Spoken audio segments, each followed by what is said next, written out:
ಬಹುಶಃ ಭಾರಿ ವರ್ಷಗಳ ಈ ಪ್ರದರ್ಶನದಲ್ಲಿ ನಾನು ಭಾಗಿಯಾಗಿದ್ದೆ. ಬಹುಶಃ ಈ ವರ್ಷ ಇಷ್ಟೊಂದು ವೈಭವವಾಗಿ,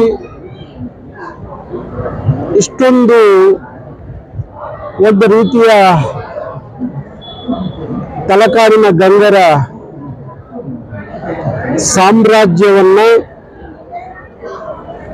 ಒಂದಿಷ್ಟು ಜಾಗದಲ್ಲಿ ಇಷ್ಟು ಚೆನ್ನಾಗಿ, ಇಷ್ಟು ಸಂಭ್ರಮದಿಂದ, ಇಷ್ಟು ಸಡಗರದಿಂದ, ಇಷ್ಟು ವೈಭವದಿಂದ ನಿರ್ಮಿಸೋದಿದೆಯಲ್ಲ, ಹೂಗಳಲ್ಲಿ ಅದ್ಭುತ, ಪರಮಾದ್ಭುತ ಅನಿಸುತ್ತೆ.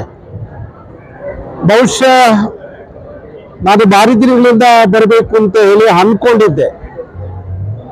ಕಾರ್ಯಕ್ರಮ ಇದ್ದ ಕಾರಣ ನಾನು ಇಲ್ಲಿ ಬರಕ್ಕೆ ಆಗಿರ್ಲಿಲ್ಲ. ಇವತ್ತು ಕೊನೆಯ ದಿವಸ ಅಂತ ಗೊತ್ತಾದ ಮೇಲೆ ಇವತ್ತು ಇಲ್ಲಿ ನೋಡ್ಲೇಬೇಕು ಅಂತ ಹೇಳಿ ನಾನು ಬಂದಂಥದ್ದು.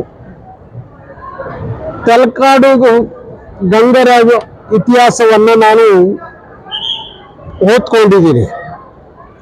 ಕರ್ನಾಟಕವನ್ನು ಆಳಿದ ಅನೇಕ ಸಾಮ್ರಾಜ್ಯಗಳು, ಅದು ಕದಂಬ ಸಾಮ್ರಾಜ್ಯ ಇರ್ಬೋದು, ಚಾಲುಕ್ಯ ಸಾಮ್ರಾಜ್ಯ ಇರ್ಬೋದು, ರಾಷ್ಟ್ರಕೂಟ ಸಾಮ್ರಾಜ್ಯ ಇರ್ಬೋದು, ಹೀಗೆ ಅನೇಕ ಸಾಮ್ರಾಜ್ಯಗಳು ಕರ್ನಾಟಕವನ್ನು ಆಳಿದ್ದಾರೆ.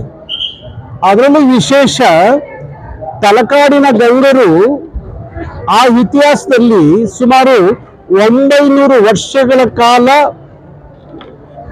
ಅವರ ರಾಜ್ಯಭಾರವನ್ನು ಮಾಡಿದಂಥ ಬಹುದೊಡ್ಡ ಇತಿಹಾಸ ಅದು ತಲಕಾಡಿನ ಗಂಗರ ಇತಿಹಾಸ. ಅಂತ ತಲಕಾಡಿನ ಗಂಗರ ಸಾಮ್ರಾಜ್ಯವನ್ನ ಆಳದಂಥ ದೊರೆಗಳನ್ನ ಮತ್ತು ಆ ಸಾಮ್ರಾಜ್ಯ ನಡೆದು ಬಂದ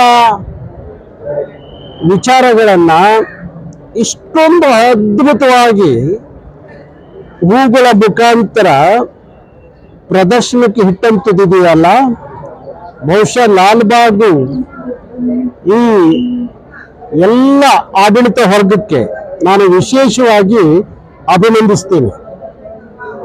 ನಮಗೆ ಕಣ್ಣು ಮುಂದೆ ಅನೇಕ ಸಾಮ್ರಾಜ್ಯಗಳ ಇತಿಹಾಸ ತೆರೆದ ಪುಟವಾಗಿ ಇದ್ರೂ ಸಹ ತಲಕಾಡಿನ ಗಂಗರ ಇತಿಹಾಸ ಬಹಳ ದೊಡ್ಡ ಇತಿಹಾಸ ಕರ್ನಾಟಕದಲ್ಲಿ. ಬಹುಶಃ ಈ ಪ್ರದರ್ಶನದ ಮುಖಾಂತರ ಯಾರು ಓದಿ ತಿಳಿಯಲಿಕ್ಕೆ ಆಗದೆ ಇರುವಂತ ಇತಿಹಾಸವನ್ನ ಪ್ರದರ್ಶನ ಮುಖಾಂತರ ನೋಡುವ ಮುಖಾಂತರ ತಲಕಾಡಿನ ಗಂಗರ ಇತಿಹಾಸವನ್ನ ನೋಡುವ ಭಾಗ್ಯವನ್ನ ಕರ್ನಾಟಕದ ಜನತೆಗೆ ಮಾಡಿಕೊಟ್ರಲ್ಲ, ಅದು ನಾವು ಎಷ್ಟು ಅವ್ರನ್ನ ಕೊಂಡಾಡಿದ್ರು ಸಾಲದು. ಅದ್ಭುತ, ಪರಮಾದ್ಭುತ ಅಂತ ಹೇಳಲಿಕ್ಕೆ ನಾನು ಇಷ್ಟಪಡ್ತೀನಿ. ಹಾಗಾಗಿ ಇಲ್ಲಿ ಒಂದೊಂದು ಆ ರಾಜರು ಆಳ್ವಿಕೆಯ ಕಾಲಘಟ್ಟದಲ್ಲಿ ಯಾರ್ಯಾರ ಆಳ್ವಿಕೆಯಲ್ಲಿ ಯಾರ್ಯಾರು ಎಷ್ಟು ವರ್ಷ ಆಳಿದ್ರು ಅನ್ನುವ ಅವರ ಒಂದು ಭಾವಚಿತ್ರಗಳನ್ನು ಇಲ್ಲಿ ಪ್ರತಿಮೆಯಾಗಿ ಅಳವಡಿಸಿ ಜನರಿಗೆ ಪ್ರದರ್ಶನಕ್ಕೆ ಕೊಟ್ಟು ಮತ್ತೆ ತಲಕಾಡಿನ ಇತಿಹಾಸವನ್ನ ಮರಳಿ ಸ್ಥಾಪನೆ ಮಾಡಿದ್ರೇನೋ ಅನ್ನುವ ನಿಟ್ಟಿನಲ್ಲಿ ಇವತ್ತು ಇಲ್ಲಿ ನೋಡಿದಾಗ ನಮಗೆ ಅನಿಸುತ್ತೆ.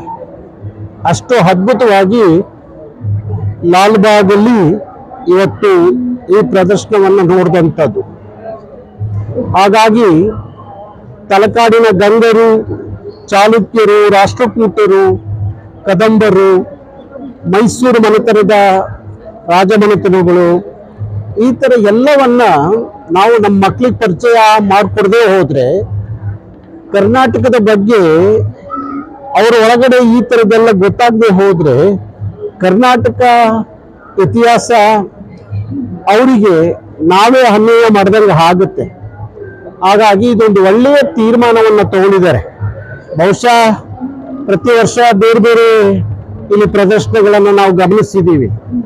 ಆದರೆ ಈ ಬಾರಿ ತಲಕಾಡಿನ ಗಂಗರ ಸಾಮ್ರಾಜ್ಯ ಸ್ಥಾಪನೆ ಮಾಡಬೇಕು ಅಂತ ಹೇಳಿ ಅವರಿಗೆ ಹೊಳೆದಂಥದ್ದು ಇದೆಯಲ್ಲ, ಅದು ತುಂಬ ನನಗೆ ಖುಷಿ ತರುವಂಥದ್ದು. ಹಾಗಾಗಿ ನನಗೆ ಭಾರಿ ಇಷ್ಟವಾಯಿತು. ಇಲ್ಲಿ ಎಂತೆಂಥ ಹೂಗಳನ್ನು ನೋಡಬಹುದು. ಅದು ಕರ್ನಾಟಕದ ಒಳಗಡೆ ಬೆಳೆಯುವಂಥ ಹೂಗಳು ಇರ್ಬೋದು, ರಾಷ್ಟ್ರದ ಬೇರೆ ಬೇರೆ ಪ್ರದೇಶದಲ್ಲಿ ಬೆಳೆಯುವಂಥ ಹೂಗಳಿರ್ಬೋದು, ಅಂತಾರಾಷ್ಟ್ರ ಮಟ್ಟದ ಹೂಗಳಿರ್ಬೋದು. ಆ ಎಲ್ಲ ಹೂಗಳನ್ನು ನೋಡಿದ್ರೆ, ಆ ಹೂಗಳನ್ನು ನೋಡ್ತಾ ಇದ್ರೆ ಇದೇನು ತುಂಬಾ ಜನಕ್ಕೆ ಅನಿಸ್ಬೋದು, ಇದೇನು ಪ್ಲಾಸ್ಟಿಕ್ ಹೂಗಳು ತಂದಿಟ್ಟಿದ್ದಾರೆ ಅಂತೇಳಿ. ಇಲ್ಲಿ ಯಾವುದು ಆ ಥರದ್ದಿಲ್ಲ. ಎಲ್ಲ ನೈಜವಾದ ಹೂಗಳನ್ನ ಇಲ್ಲಿ ಇಟ್ಟಂಥದ್ದು. ನಮ್ಮಲ್ಲಿ ಇಷ್ಟೆಲ್ಲ ನಾವು ಹೂಗಳು ನೋಡಕ್ಕೆ ಆಗೋದಿಲ್ಲ. ಇಲ್ಲಿ ಲಾಲ್ಬಾಗ್ ಬಂದ್ರೆ ನೋಡ್ರಿ, ಏನೆಲ್ಲ ಹೂಗಳು ನೋಡ್ಲಿಕ್ಕೆ ಇಲ್ಲಿ ಅಣಿ ಮಾಡಿ ಇಟ್ಟಿದ್ದಾರೆ. ಹಾಗಾಗಿ ಬಹುಶಃ ನನಗೆ ತುಂಬಾ ಖುಷಿ ತಂದ ದಿವಸ ಇದು ಅಂತೇಳಿ ಭಾವಿಸ್ತೀನಿ. ಅದನ್ನು ತಲಕಾಡಿನ ಗಂಗರ ಸಾಮ್ರಾಜ್ಯವನ್ನ, ಇಲ್ಲಿ ತಲಕಾಡಿನ ಸಾಮ್ರಾಜ್ಯದ ಮರುಸ್ಥಾಪನೆ ಆಗಿದೆನೋ ಅನಿಸ್ತಾ ಇದೆ. ಅದು ತಲಕಾಡಲ್ಲ, ಲಾಲ್ಬಾಗಲ್ಲಿ ಮತ್ತೆ ಗಂಗರ ಸಾಮ್ರಾಜ್ಯ ಸ್ಥಾಪನೆ ಆಗಿದೆಯೇನೋ ಅಂತೇಳಿ ನನಗೆ ಅನಿಸ್ತಾ ಇದೆ.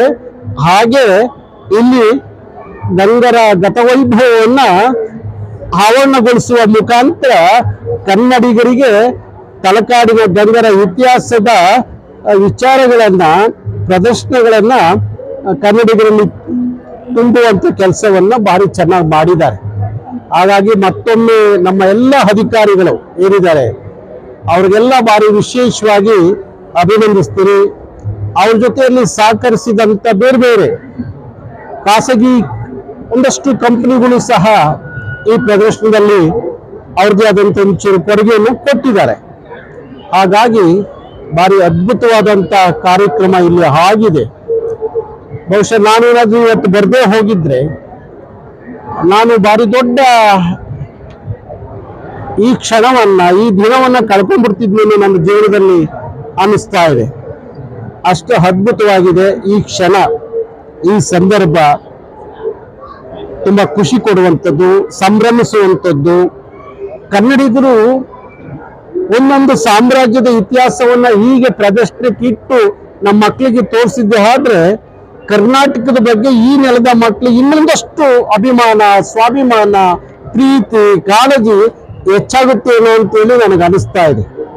ಅಷ್ಟರ ಮಟ್ಟಿಗೆ ಇಲ್ಲಿ ಇವತ್ತಿನ ಈ ಗಂಗಾ ವೈಭವವನ್ನ, ಇತಿಹಾಸವನ್ನ ಇಲ್ಲಿ ಸ್ಥಾಪನೆ ಮಾಡಿದ್ದಾರೆ. ಹಾಗಾಗಿ ಮತ್ತೊಮ್ಮೆ ಅವರು ಎಲ್ಲರಿಗೂ ವಿಶೇಷವಾಗಿ ಅಭಿನಂದಿಸ್ತೇನೆ.